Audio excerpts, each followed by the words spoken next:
Hola, ¿qué tal a todos? ¿Cómo les va? Bienvenidos. Esto es Buenas y Santas por la señal Santa María, el canal de la vida. Es que nos volvemos a encontrar para hacer juntos en la próxima hora, como lo hacemos de lunes a viernes entre las 20 y las 21, las noticias. Vamos a contarles, compartir con ustedes noticias de la iglesia local, de la Argentina y el mundo, y también hablar de temas que nos ocupan y preocupan como habitantes de este planeta.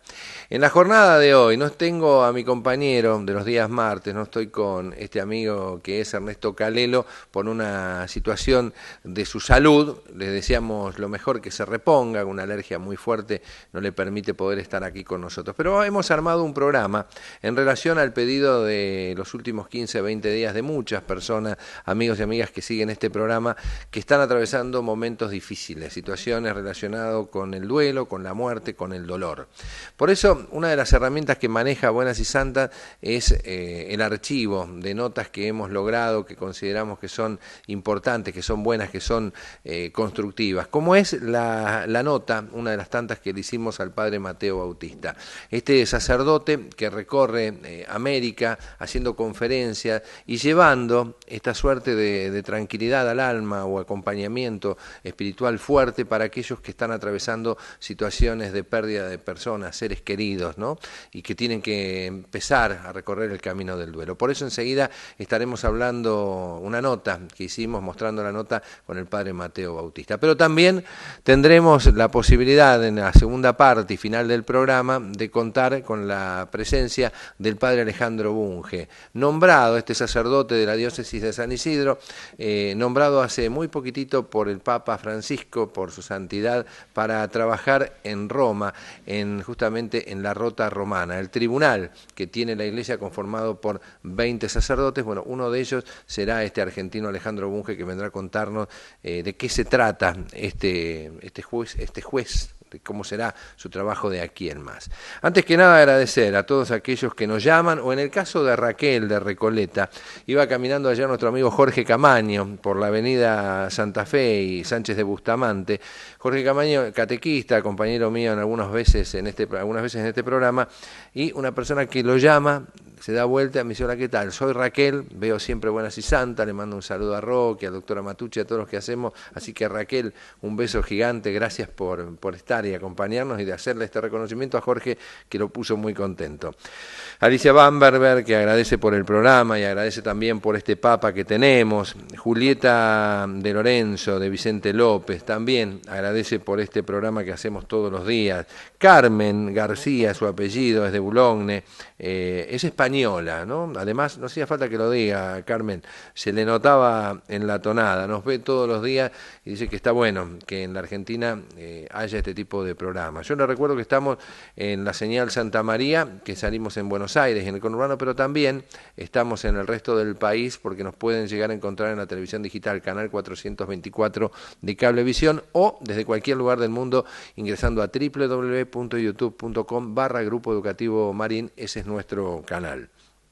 Marta de Recoleta, muchos años juntos Marta, si bien no hemos tenido una interacción así personal, acompañando a su hija Macarena con este cáncer, y las dos que están viviendo momentos difíciles, ¿no? Qué dolor para una madre y qué dolor para una familia, ¿no? De tanto tiempo, pero bueno, acompañando con fe, y pide que recemos por ellas para que puedan tener una vida un poco más tranquila, más ordenada, que ojalá los estudios tengan que terminar en algún momento porque son realmente agotadores. Un beso grande, Marta, y también para vos, Macarena.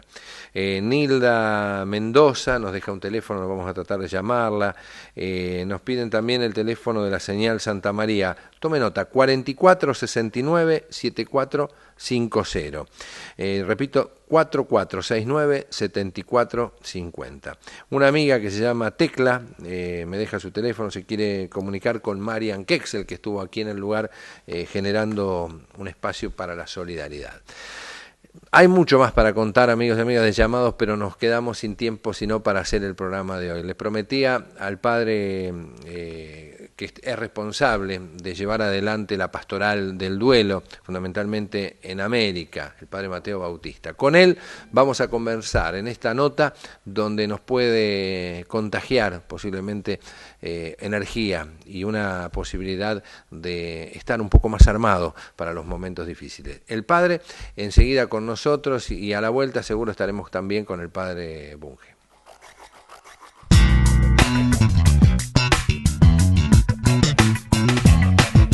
Contábamos y hacíamos este pequeño debate fuera de cámara sobre la forma en que uno muere, ¿no? Uno puede entender la muerte en la enfermedad, uno se puede preparar, pero hay muchas veces que la muerte llega así, de manera inesperada, y esa es la parte que uno dice, ¿cómo me levanto de esto, no? Así es.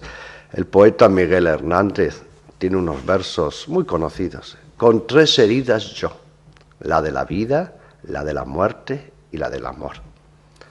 Y en realidad en la vida estamos con esta terna, ¿no? La vida, la muerte y el amor. Porque la clave es cómo vivimos la vida y la muerte en clave de amor, de positividad, de crecimiento. Para muchos la muerte es el final del camino. Es un túnel negro, es un pozo ciego. Pero para nosotros los creyentes, y mirando la muerte y resurrección del Señor Jesús, es una puerta que nos pasa del tiempo a la eternidad. Es una posibilidad, es un crecimiento, ¿no? Y por eso, la muerte que no es nuestra, gracias a Dios, porque este es todo un tema. La vida en el fondo no es nuestra, ¿verdad? Es una hipoteca, sí, la tenemos en usufructo. Pero gracias a Dios, la muerte no es nuestra, porque si fuese nuestra estaríamos perdidos. Tenemos un buen pastor que nos lleva por esos caminos y no hay un pozo ciego, hay la vida eterna, hay la plenitud. Por eso es muy importante hacernos dueños saludables de nuestra vida, del amor y de la muerte. Y de la muerte como posibilidad. Y en el fondo, permítame también que cite a Martin Luther King. Bien. Él decía, no tendré títulos, pero soy libre. No tengo posesiones, pero soy libre. No sé morir, soy un esclavo. Es verdad, es verdad. Es difícil, ¿no? Uno dice la preparación, que muchas veces nos dicen que uno tiene que prepararse en vida, pero es un ejercicio que me imagino yo, no sé, usted tiene más experiencia que yo, pero que la gente hacemos una negación a esto. Es como que nos sentimos con cierto grado de inmortalidad. A veces los años nos van marcando que, bueno, empiezan los achaques, los dolores, y uno dice, uy, el famoso me estoy poniendo viejo. Pero digo, no estamos preparados culturalmente para decir, me preparo, valga la redundancia, para la muerte, ¿no? Y sin embargo, Dios en su sabiduría, que nos da sobre todo a través de la naturaleza, nos introduce el tema de la muerte desde que somos bebés. Claro. Día y noche es una expresión de la vida y de la muerte. Cuando ya de niños pequeños vemos un pajarito muerto, estamos introduciendo naturalmente una realidad que pertenece al mundo, a la transformación y a nosotros mismos. Cuando muere nuestro abuelito, nuestra abuelita, gente mayor, nos estamos introduciendo sanamente. Por eso es fundamental también decir a los papás y a los mamás que los mayores tienen que elaborar bien sus duelos, porque elaborar los duelos, Roque, se aprende. Los papás y mamás que elaboran mal los duelos están incubando duelos negativos en sus hijos. Y hay otra manera, por supuesto, de interiorizar el tema de la muerte y de prepararnos. Es cuando tenemos la muerte cercana de algún ser querido, inesperada. Son esos los dos caminos. Pero meditar sobre la muerte es un ejercicio de la vida. Y por supuesto, la mejor preparación para la muerte es vivir como Dios manda la vida. Vivir con naturalidad, con alegría, con intensidad. Y seguramente, a lo mejor con este principio, de que cada día es un fin en sí mismo. Dicho de otra manera, si yo me muriese en 5 minutos, tendría que decir, misión cumplida. No tengo que esperar a 10 minutos, 2 días, 2 años para estar realizado. La persona tiene que estar realizada en el presente, en el momento actual. Por eso cuando a Domingo Sabio y a otros santos que estaban jugando, que es muy conocido, le preguntaron, ¿y si usted se fuera a morir en 5 minutos, qué haría? Seguir jugando, porque es lo que Dios quiere que haga. Estoy en el recreo, seguir jugando. ¿Sabe qué, Padre Mateo? Recién hablábamos de los niños, de los pequeños, ¿no? Y seguramente en casa hay muchos que se están preguntando cuál es la mecánica para los niños para decirle que se murió un ser querido, porque seguramente muchos de los que nos están mirando han perdido a su esposo o alguna persona mayor en la familia y hay chicos mirando. Entonces, a veces pecamos de decir o utilizar colchones muy espumosos, ¿no? Como para que el golpe no caiga. ¿Qué pasa que no está papá, que no está mamá o que no está el abuelo? Y uno empieza a los chicos a ponerle ejemplos que serán buenos o malos. Por eso le pregunto cuál es la mejor experiencia que usted saca de esto. Bueno, está con Dios, está enfermo, está en un lugar que lo están tratando de curar cuando en realidad se murió. ¿Qué hay que decirle a los chicos? ¿Cómo se enfoca a los más pequeños para contarle que un ser querido ha muerto? Yo soy el más pequeño de 9 hermanos y mi mamá murió cuando yo tenía 11 años y murió de cáncer.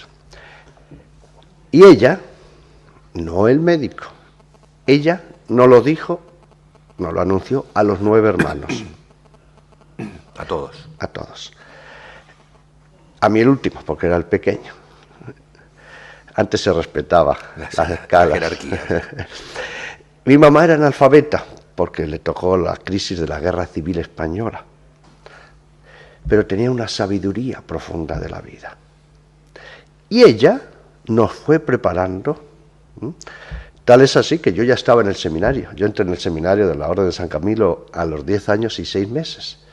Y cuando terminaron las vacaciones y yo ya sabía que se iba a morir, ella me dijo, hay que ir al seminario, no puedes perder un día de prepararte como sacerdote, yo te voy a mandar llamar. Me mandó llamar 1 día y medio antes de morirse. Y lo que más recuerdo es cómo lo dijo mirándome a los ojos. ¡Qué serenidad! No empleó eufemismos. Esto que usted acaba de decir es muy importante. A la muerte hay que mirarle a los ojos. Hay que hacerse uno dueño de la vida y de la muerte. Hay que hacerse protagonista de su morir. No podemos ser esclavos de nuestras enfermedades, de nuestros sufrimientos, de nuestro duelo. E incluso, y por eso, ¿qué son los eufemismos? Se fue, lo perdí, está de viaje. Incluso fíjese que a nosotros se nos escapa, en vez de decir se murió, lo perdí. Y para nosotros los cristianos, nuestros seres queridos no se pierden. Sabemos muy bien dónde están y con quién están. En realidad los que estamos perdidos somos nosotros los que hacemos el duelo. A mí mi mamá me enseñó con su propia muerte a decir las cosas por su nombre, a afrontarlas. Pero eso sí, tiene su metodología, tiene su empatía. Y miren qué llamativo, que una mamá anuncie su muerte a sus propios hijos, ¿no? Incluso recuerdo como una expresión de elaborar el duelo, seguramente yo estoy en este tema por mi mamá, que nos dijo, y además no perdió el conocimiento hasta unos segundos antes de morir, hijos, cuando ustedes vayan a la tumba y lloren, no crean que van a llorar por mí, porque yo estoy en la gloria. Ahí yo aprendí una lección, 11 años, que en realidad en los duelos no lloramos por los que se murieron y están con Dios, lloramos por nosotros, por nuestros apegos. Por eso es muy importante no emplear eufemismos. Y los niños son los grandes maestros de los duelos. ¿Por qué? ¿Se ha fijado que los niños no emplean eufemismos? No, es tremendo. Y los niños enseñan otra cosa. ¿Dónde está el abuelito? ¿Está con Dios? ¿Y está feliz? Elaboraron el duelo.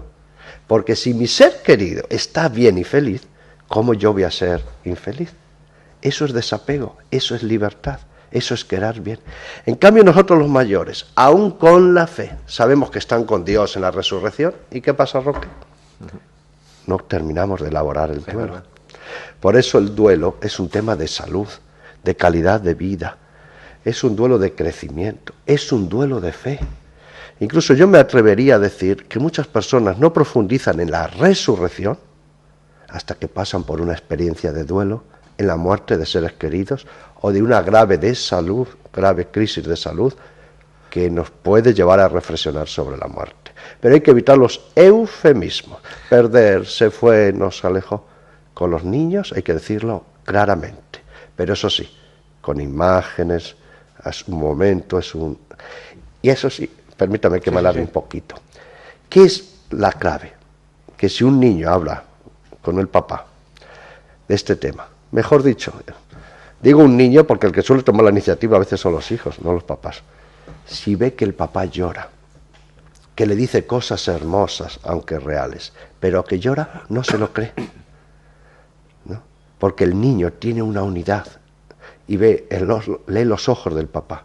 Si mi papá y mi mamá me está diciendo esto y me sonríe y me lo dice convencido, el niño ya elaborará el duelo. Por eso a veces me preguntan y me dicen, padrecito los sacerdotes en Bolivia, en otros países, y yo quiero que usted hable con mi hijo. No. ¿Cuál es la clave para que su hijo elabore bien el duelo? Que ustedes como matrimonio hagan un buen duelo. Sabe, padre, que es una excelente reflexión la que acabamos de hacer y creo que muchos han prestado su oído y su corazón a esta reflexión, porque son de estas preguntas que nos hacemos todos los días, ¿no? Que nos preguntamos qué hacemos, hasta lo cuento por experiencia propia, ¿no? A veces uno tiene mascotas y para no lastimar a un hijo, un nieto, uno inventa, por ejemplo, el cielo de los perritos o de los conejitos, ¿no? Entonces, uno, para no decir que se murió, está en un hospital especial. Y digo, imagino cuando uno tiene que anunciar una muerte de un ser querido, ¿no? Qué difícil se hace. Hay una realidad que se llama la depresión, un fenómeno que aparece en el ser humano, que tiene mucha historia esto. Y yo pregunto, ¿qué relación hay entre un mal duelo y la depresión, ¿no? ¿Tienen que ver? Esto es muy acertado lo que usted dice, porque muchas personas dicen, estoy en duelo, estoy en depresión. No. Pero eso sí, los síntomas prácticamente son los mismos. Claro. Esto hay que ser muy realista. Pero ¿cuál es la diferencia? La actitud con la que usted está elaborando los duelos. Porque si no hay un buen proceso, no olvidemos hacer el duelo. Si tengo una actitud de víctima, de pasividad, de apocamiento, una actitud negativa, ese duelo seguramente va a terminar en depresión. Este es el tema. Es la actitud con que se suma. ¿Y eso qué supone? Que voy a somatizar, voy a entrar en cuadros de ansiedad, de angustia, se me va a trastornar el biorritmo del sueño, no voy a tener gusto por la vida. Bueno, ¿y qué es la depresión? Desmotivación, pierdo el gusto existencial, ¿para qué ser feliz? Por eso es muy importante, recuerden, o yo domino al sufrimiento, el sufrimiento me domina a mí. Por eso es importante los grupos Roque, para pedir ayuda, para dejarme ayudar, para desahogarme, para hacer todo un proceso, porque los duelos, permítame ya que aproveche, es para sacar la pena. Claro. Pero no basta con eso. La emocionalidad, pero no basta con esto. Los duelos hay que trabajarlos en la mente, en la cosmovisión, pero no basta con eso. En el duelo hay que poner mucha voluntad, pero no basta con eso. Los duelos hay que hacerlos con los demás, porque los demás también sufren. Y si no hacemos bien el duelo, hacemos sufrir a los demás. Y no basta con eso, hay que hacerlo con la espiritualidad. Claro. Es todo un proceso de todas las dimensiones de la persona. Y por eso los hombres hacen los duelos diferentes de la mujer. Ahora iba a preguntar eso. Por eso cuando alguien dice, no, es cosa mía, hacemos un autismo, es muy peligroso. Ese es el tobogán a la ansiedad, a la angustia, al distrés y a la depresión.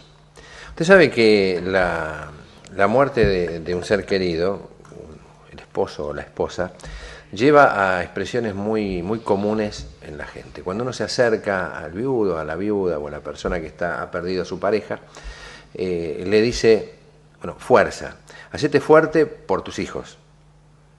Frase una. Otra, la vida continúa, no tenés por qué vivir recordando a esta persona, tenés que rehacer tu vida, ¿no? Buscar a lo mejor la posibilidad de una pareja, de otra nueva compañía, ¿no? Digo, con el tiempo. Pero son expresiones que en breve se expresan, ¿no? Se dicen, se manifiestan. Y uno se pregunta, ¿no? Sacar las fotos del ser querido, no tengas más fotos en tu casa. Hay muchas cositas así, muchos temitas o frases que son muy populares. Yo le pregunto, ¿qué se hace realmente, ¿no? ¿Qué significa esto cuando se nos acercan y nos dicen cuánto hay que hacer caso a esto o qué es lo que hay que hacer? Hoy estoy preguntando recetas, Padre Mateo, digo, a expresiones populares, pero la he escuchado tanto. Rehacé tu vida, seguí y hacete fuerte por tus hijos. ¿Está bien eso? Esas son frases que nunca deberíamos decir. Son frases hechas que deshacen a los que las escuchan. Pongamos una. Nosotros en nuestros libros tenemos registradas unas 60 que nunca deberíamos hablar. Por ejemplo esta: no pienses tanto en tu hijo, en el hijo fallecido. Esto es terrible. ¿Cómo le va a decir a un papá o una mamá que no piense en su hijo? Como que sinónimo de pensar es sinónimo de sufrir. No, todo lo contrario. Hay que hacer un proceso de sanación asumiendo todo, dialogándolo, sanando. Pero un duelo no es para dejar de pensar, sino para pensar serenamente, armoniosamente, ¿no? Te quedan otros hijos. Dios mío, Dios mío. Y hay una terrible. Tremenda, a ver. A mí es la única que me hace enfadar. Creo que lo único que me hace enfadar en el mundo es escuchar esta frase. Si me pasara a mí, me moriría. Como diciendo, mala madre, ¿cómo no te has muerto? ¿Sí? Son frases terribles. Pero la gente no las dice por mala intención, las dice por ignorancia. Por eso es muy importante en los procesos del duelo saber respetar los tiempos. Y Roque, al principio, la sabiduría en los duelos es en el que ayuda a hablar muy poco, nada. Escuchar, permitir el desahogo, ¿no? Y después ya poco a poco, primero nos desahogamos, serenar las emociones, trabajar la mente, la voluntad, el gusto por la vida y la espiritualidad. Pero al principio, escuchemos, permitamos los desahogos. Incluso aunque las personas en duelo digan barbaridades que las dicen, no hay que contrariarlas. Porque si la pena no sale, oxida el alma. Y si no nos hemos desahogado, no hay serenidad para escuchar. Claro. Pero el que ayuda nunca debería decir esas frases terribles, terribles. Sí, son ese momento, ¿no? Cuando uno llega a un velatorio, por ejemplo, ese abrazo y esa palabra al oído, esa frase, ¿no? Generalmente se usa en esos momentos. Que uno, por ejemplo, alguno de mis hijos me ha dicho alguna vez, no sé qué decir en un caso así. Le digo, está bueno.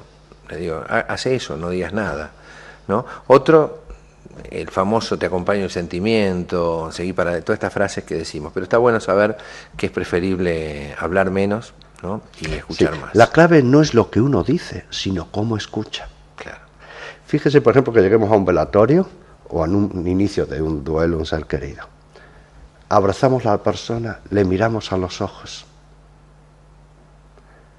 ¿Ya hemos hablado? Claro. ¿O solo hablamos con las palabras? No. Y si una persona le miramos a los ojos, la abrazamos y hacemos silencio, ¿qué le estamos diciendo? Estamos aquí para escucharte. Claro. Puedes desahogarte. Que también, ¿no? Repito, hoy es un día de... Es una escuela. Hacer el duelo y ayudar a elaborar los duelos también se aprende. Mire lo que hemos dicho antes, que lo aprendemos también de cómo lo han elaborado los padres. Claro. ¿No? Y del lenguaje que han hecho y de las actitudes. Muchas veces la incertidumbre en el momento de la muerte, de qué hacer, como familiares directos, como amigos, es esta recomendación. ¿Es preferible cremar? ¿No? Sé que es una pregunta, a lo mejor no es la más agradable para escuchar, pero digo esto de lo enterramos, lo llevamos, lo ponemos en un cementerio privado, en el cementerio que sea, o lo cremamos, ¿no? ¿Qué es lo más recomendable para...? Porque después aparece el fenómeno del cementerio también, ¿no? Digo, que uno se pregunta, bueno, hay que ir y uno va al cementerio y después con el tiempo, ¿vio? Nadie va y la humedad y la flor, y uno dice, ¿para qué todo esto? ¿Qué es lo mejor que le puede pasar a los que estamos en este mundo en relación al cuerpo, a lo que queda de los muertos? Sí. Es la actitud, porque pregunta, ¿la Iglesia permite? Ambos. El tema es la actitud con que vamos a asumir esas realidades. ¿Por qué? Si hacemos la cremación, porque decir, no quiero tener ningún recuerdo, no quiero ir al cementerio, estamos negando, estamos haciendo un rechazo. Eso es lo positivo, ese es un mal duelo, ¿no? Por eso, como todo, es la actitud. Muchas personas dicen, no, yo nunca voy al cementerio. Ha muerto tu ser querido, muy cercano, y no vas al cementerio, no estarás negando. Por eso los ritos de enterramiento, que son de todas las culturas, tienen, entre otras cosas, la misión de facilitar el duelo. Esas 24 horas antes de enterrar a un ser querido son fundamentales, ¿no? Incluso el preduelo, qué importante es despedirse de los seres queridos, si es posible, antes. Decirles adiós, que quedamos bien, agradecerles por lo que han hecho por nosotros, tomarles de las manos. Es muy importante porque existen los duelos y los preduelos. Pero los ritos de enterramiento o los ritos de cremación también hay que respetarlos, pero no para negar las realidades, claro. No para negarlos, ¿no? Muchos dicen, no voy nunca. En los duelos nosotros decimos ojo y pestaña. Alguien dice, voy todos los días. Ojo y pestaña, porque no se puede vivir en los cementerios. Claro. No se puede uno morir con los muertos. Pero el que niega la realidad de la muerte en los otros, en el fondo está negando su propia realidad, su propia muerte. Padre, hablando de realidades, en la República Argentina, sucede en otros lugares del mundo, pero usted que viaja, le cuento que estará enterado, porque es un hombre informado, que en la Argentina se está viviendo una etapa de mucha inseguridad. Más allá de que quienes tienen intereses la quieran negar, la inseguridad en la Argentina, la inseguridad existe, y nos encontramos todos los días con situaciones de mucha violencia, en diferentes aspectos. Después hablaremos de lo que es la violencia de género, ¿no? Esto de las parejas que matan, que queman, etcétera. Pero la inseguridad ha hecho que los delincuentes hoy tengan actitudes de violencia, encontrándose amparados, etcétera, etcétera, por la impunidad, y muere mucha gente. Ayer, o anteayer, en estas horas, un policía retirado, entre tantos casos, intervino, vio que a un vecino le estaban robando, fue a ayudar, el que estaba de campana afuera lo ametralló, lo mata. Y yo escuchaba en el noticiero y veía a la hija, ¿no? El dolor de una hija, una mujer grande, no era una adolescente, una mujer grande, hablando de un hombre que muere por su padre, muere por defender al otro, ¿no? Y todo esto, y el gran dolor, y la bronca, ¿no?, que tiene la gente y demás. Yo digo, ¿cómo se para hoy una persona ante esta nueva realidad, si es que vale el término, de morir cuando uno sale de su casa por la violencia de todos los días, ¿no? ¿Cómo se elabora o cómo se trabajan esas muertes? Yo vivo también en un país muy inseguro, con mucha violencia, porque hay mucho también narcotráfico en drogas. Y coordino dos grupos que hemos preferido diferenciarlos por estas circunstancias.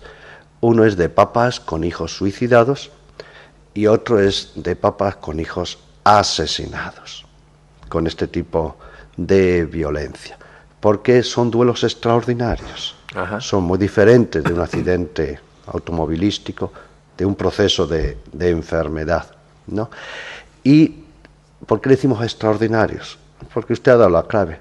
Tienen circunstancias como la bronca, ¿no?, la culpabilidad, los procesos. Además, después vienen juicios, se ve incluso a los asesinos. Hay que hacer todo un camino interior largo y necesitan un proceso terapéutico de acompañamiento muy especial, con un lenguaje y un tacto también terapéutico muy especial.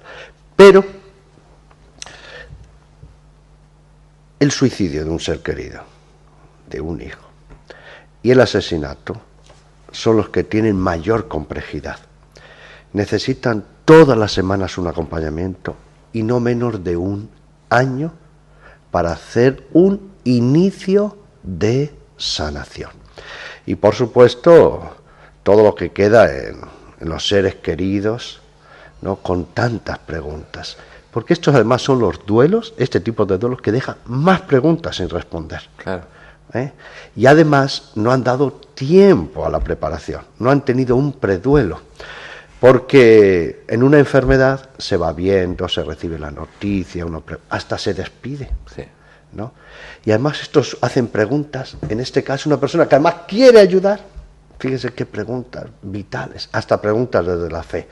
Por eso es muy importante que haya muy buenos coordinadores, muy bien preparados, seamos muy pacientes y saber que van a llevar mucho tiempo.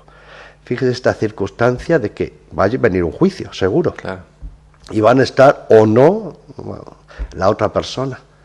Hay que preparar a esa gente, porque se va a encontrar seguramente con el asesino de su esposo, de su esposa, de su padre y de su hijo. Es lo que nosotros decimos los preduelos en el duelo.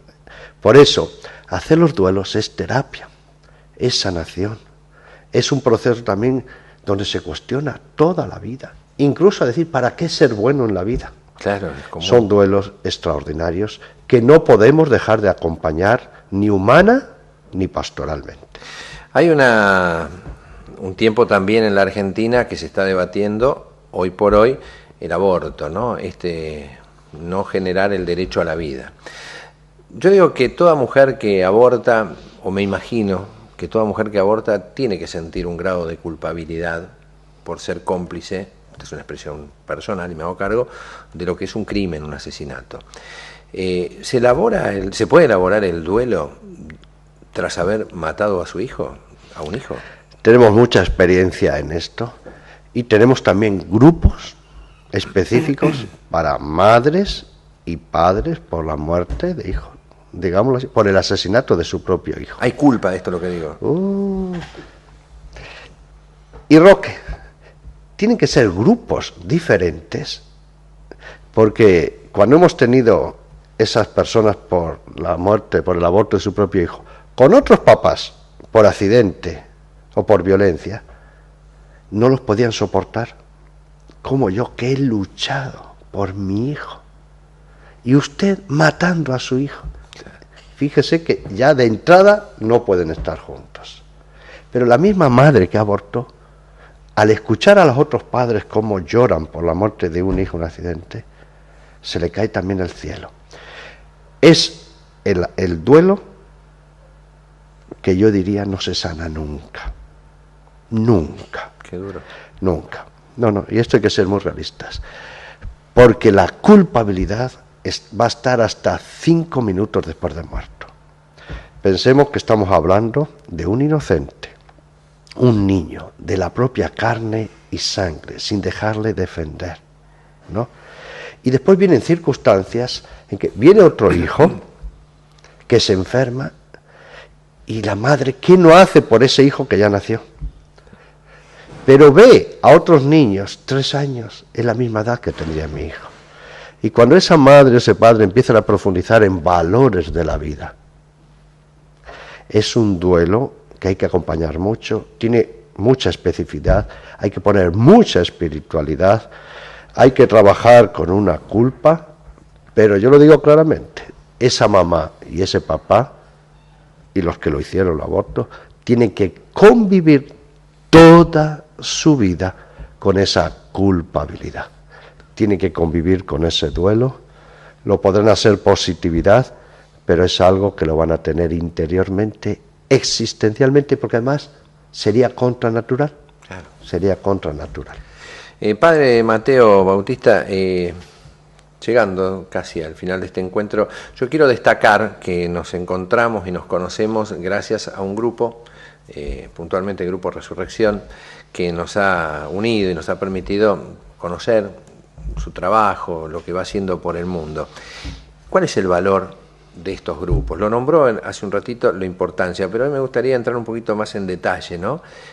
¿Por qué está bueno que la gente trate de buscar y dónde se buscan estos grupos y cómo es la mejor manera para el que escucha y nos está mirando y dice, sí, pero ¿Dónde, no? ¿Dónde se consigue esta posibilidad de gente que me pueda ayudar?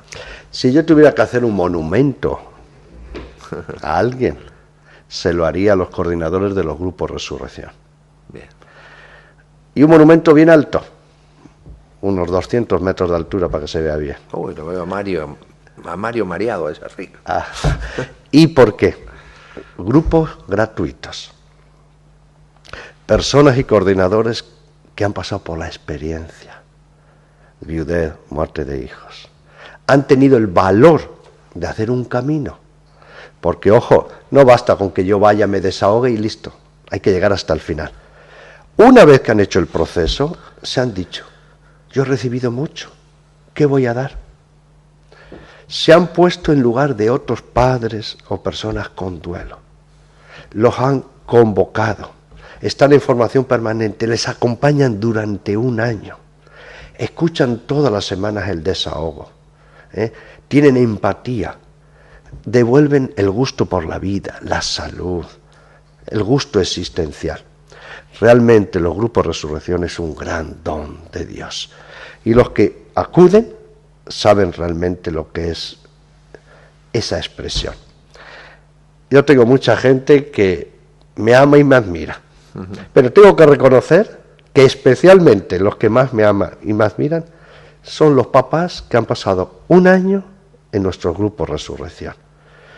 Porque si hay un dolor del alma, un dolor que es como quitar la piel de una mujer, sacarle las entrañas, dejar sin sentido a un matrimonio, eso es la muerte de un hijo u otros duelos.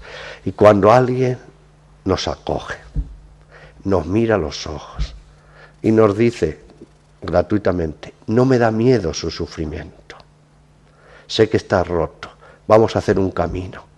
Y es más, no le voy a permitir que usted lo abandone, quiero que salga sanado. Realmente es un grande Dios. Por eso la pastoral del duelo y los grupos Resurrección tendría que ser grupos ordinarios en todas y cada una de las parroquias de nuestra República Argentina, para que las personas sanen y vivan en profundidad lo que Dios quiere, la vida.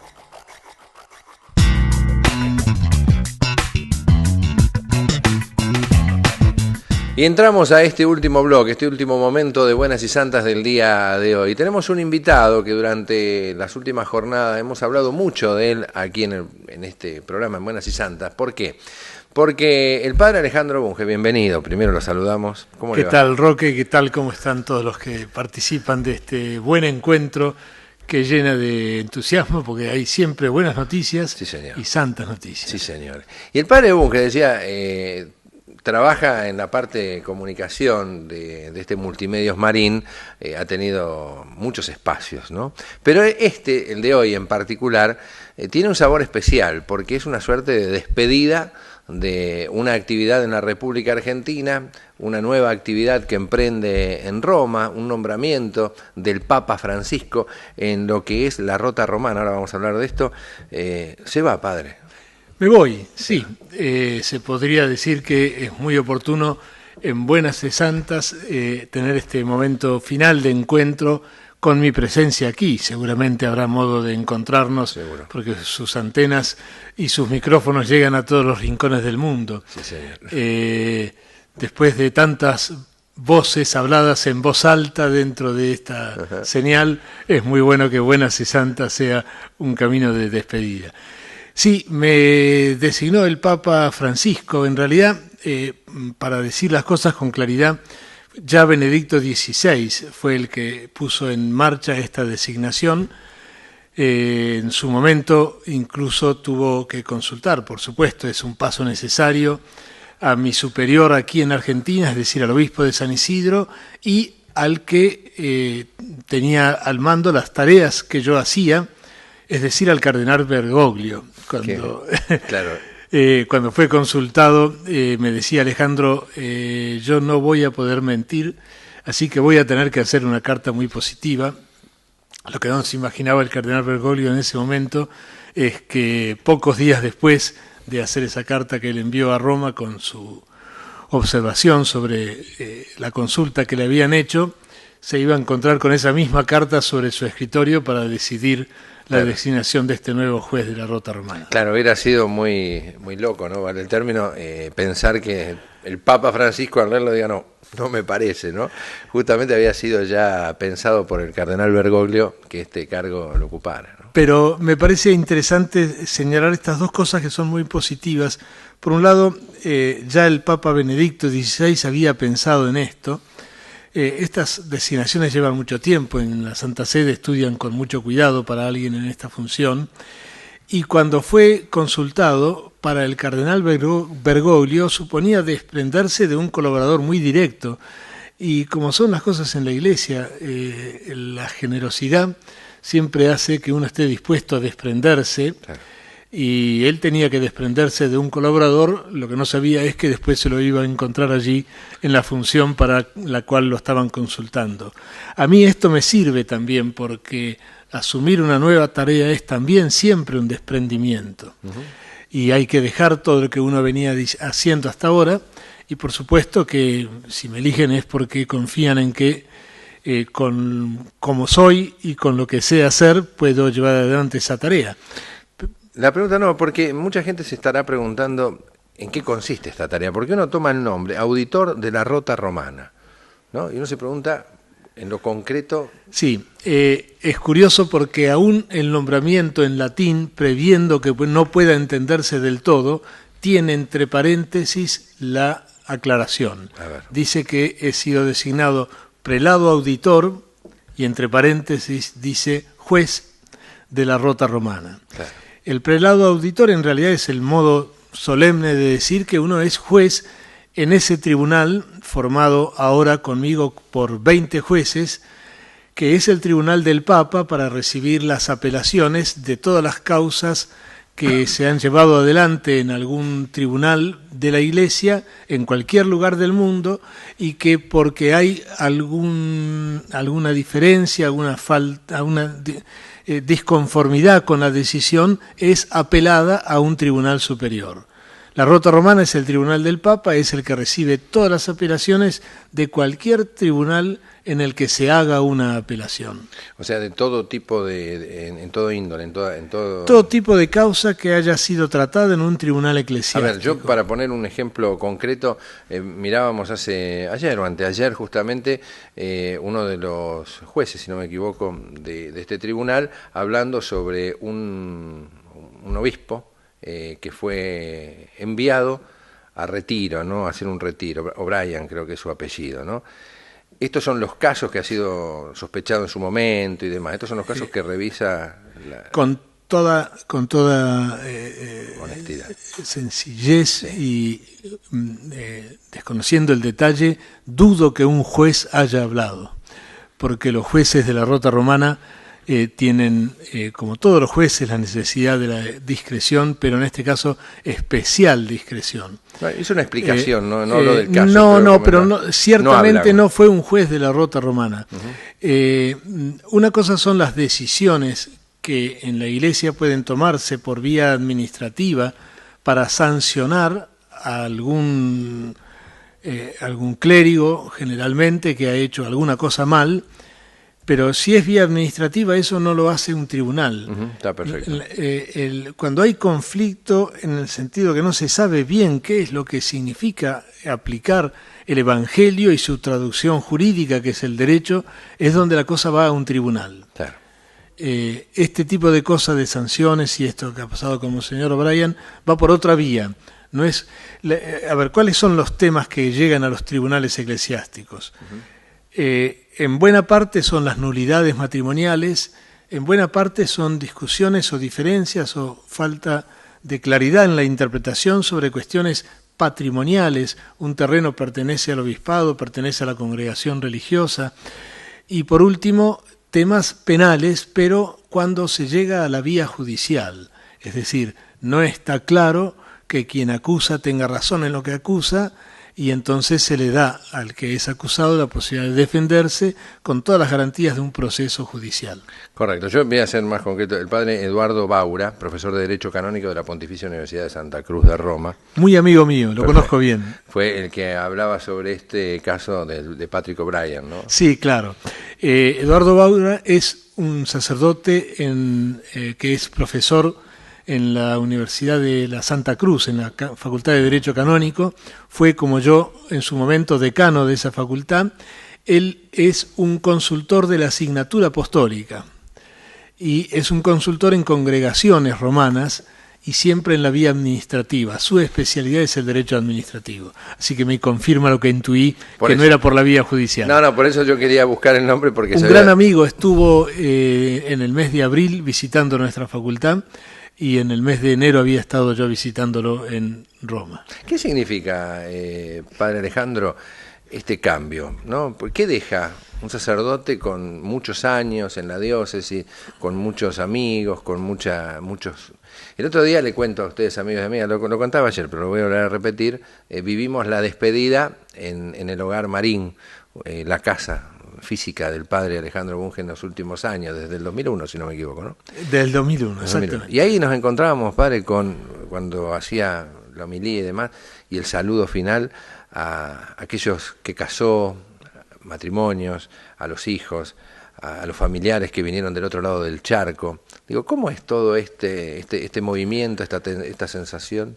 Yo diría que la sensación, la mía personal, es una sensación de vida, porque yo me encontré allí con personas de mi primera parroquia, Santa Teresita del Niño Jesús, Virreyes, de mi segunda parroquia en la Catedral de San Isidro, primero como vicario, después cuando volví de los estudios hechos en Roma como párroco, de la parroquia de Nuestra Señora de Fátima, donde también fui párroco, gente del Marín, donde tantos años trabajé en la universidad, además de aquellos primeros pasos dados en el año 88, acompañando al rector que en ese momento comenzaba su camino como rector en este lugar. Ya en el año 79 me había tocado acompañar en las confesiones de los chicos al que en ese momento se iniciaba, el padre Montes. Así que entonces tuve... Hay una vida, ¿no? Es decir, yo tenía delante de mis ojos en esa misa toda una vida. La familia, los amigos, los compañeros de colegio, las personas de los lugares donde pasé, y tuve la misma sensación que siempre que me tocó dar un paso semejante, sin duda más a fondo en mi vida sacerdotal, y es que el ejercicio del desprendimiento es lo que abre el corazón para lo que viene. Sin duda, después de tantos años, casi 35 de ejercicio de ministerio acá en la diócesis, dejar todo, que es lo que consiste irse a cumplir una tarea en Roma, es abrir todo el corazón para la tarea que viene. ¿En qué consiste precisamente en la práctica? ¿Cuál va a ser mi día a día? No lo sé. No lo sé. Yo sé que soy un juez ahora de la Rota Romana. Yo sé que me eligieron por cómo soy y por lo que sé hacer, claro. Y entonces me dispongo a ir con lo que soy y con lo que sé hacer, y espero con eso no defraudar a Dios y seguramente, si las cosas las hago bien, tampoco a la Iglesia, en esta misión que se me encomienda. Pero tener el horizonte abierto es lo que ayuda a poder entregarse del todo. Sí, además fue una despedida no fue con tristeza, fue con alegría. Se notaba mucho en el padre Alejandro esta manera, ¿no?, de recibir cada saludo, cada abrazo de despedida, era una sonrisa, era una alegría, más allá que muchos estaban emocionados, ¿no? Y esto es bueno. Sí, yo creo que sí, pero eso me parece que es una gimnasia que a todos nos conviene hacer. La nostalgia aparece cuando uno pone el corazón, no solo la mirada, sino el corazón atrás. Y de hecho el camino siempre está por delante. Así que está bien mirar hacia atrás porque uno aprende del camino recorrido. Pero el que sigue está siempre por delante. Entonces, la mirada y el corazón hay que ponerlo en el camino que viene. ¿Sabe qué, padre? Está bueno lo que está contando. Tenemos algunos minutitos no más, porque sé que está con muchas actividades. De algo que se desprende indefectiblemente y que ha vivido o convivido en los últimos años es de los abuelos del Hogar Marín, ¿no? Y acá tenemos muchos que nos están mirando, muchos abuelos y muchas abuelas que todos los días nos llaman, que nos agradecen que estemos al aire porque le hacemos compañía, porque la soledad es un tema muy fuerte en esa etapa de la vida. Así me gustaría hacer una reflexión también de este momento que vivió durante tanto tiempo con los abuelos. ¿Qué le podemos decir a los que están acá? Bueno, mis últimos 12 años han sido en la tarea así más directa, pastoral, la atención de este hogar de ancianos en el Marín. Uh-huh. Y mi experiencia es entonces, creo, suficientemente intensa y válida en esto. También cuando llegan los años es muy importante vivir sin duda los recuerdos, tenerlos a la espalda, pero no dejar de mirar para adelante. La vida está siempre adelante. No hay espacio para la tristeza si uno tiene la mirada puesta para adelante. Y yo he podido gozar de la alegría de los ancianos que se animan a mirar lo que viene. Y cada día nos tiene una sorpresa, y cada día al que nosotros le demos al comenzar una sonrisa, nos va a devolver por lo menos una sonrisa. Sí. Sino muchas. Por lo tanto, hay que cada mañana, mirando para adelante, sonreírle a la vida, y la vida sin duda nos va a sonreír. Bueno, padre Alejandro, lo vamos a dejar que se despida con una bendición de toda esta gente que hace todos los días con nosotros buenas y santas, y que sabemos que hace días también están rezando para que todo esto que le toca vivir, lo que le va a tocar vivir de aquí en más, lo pueda hacer de la mejor manera, ¿no? Bueno, yo aprovecho, y entonces, ya que Benedicto XVI preparó mi designación, pero al Papa Francisco, que ya había dado su voto afirmativo cuando era arzobispo de Buenos Aires, le tocó hacerla, entonces me animo a pedirles, como lo pide siempre él, recen por mí. La oración de los fieles es lo que sostiene la alegría y la entrega de los pastores. Así que al hacerles este pedido, yo perfectamente me siento con el ánimo suficiente y con la presencia de Dios que me ayuda a dejarles una enorme bendición. Yo voy a cumplir tareas allí, a Roma. Nadie puede crecer si pierde sus raíces. Yo sé que mis raíces están aquí, así que me voy allí a dar los frutos que el Señor quiera con las raíces que aquí me han hecho crecer. Que Dios los bendiga, los acompañe y les mantenga siempre este don preciado de la alegría. Gracias, padre Alejandro. De verdad, lo mejor de todo que le suceda en estos años que viene de tanto trabajo. Gracias por todo lo que ha ofrecido con el corazón. Le iba a decir gracias por ser que le gusta el fútbol. Lamento lo de Racing, porque esto no lo podemos dejar de decir. El padre es hincha de Racing y la verdad que esto le va a costar dejar de ir a ver a su academia querida, ¿no? Eso me lleva a una anécdota. A ver, cuéntame. Es mera coincidencia y es para reírnos un rato. Racing le ganó a San Lorenzo 4-1 sí, año en este campeonato. Sí, señor. Y al fin de semana siguiente se hizo público mi nombramiento. Y yo enseguida pensé, con sana ironía y para divertirme un rato, claro, al Papa, después de ese triunfo de academia sobre San Lorenzo, no tuvo más remedio que nombrar a un académico para esa tarea. Por eso fue llamado, ahí está, un resumen del motivo de su llamado a Roma. De verdad, de corazón, gracias y lo mejor para la gestión que viene. Muchas gracias, Roque, muchas gracias a todos los que trabajan en el canal y a todos los que nos permiten, abriendo las puertas de sus casas, encontrarnos allí con ellos. Y nosotros nos vamos a volver a encontrar mañana, seguramente, Dios mediante, a la misma hora, desde este mismo lugar, con esta propuesta que llamamos Buenas y Santas. Excelente jornada, hasta mañana.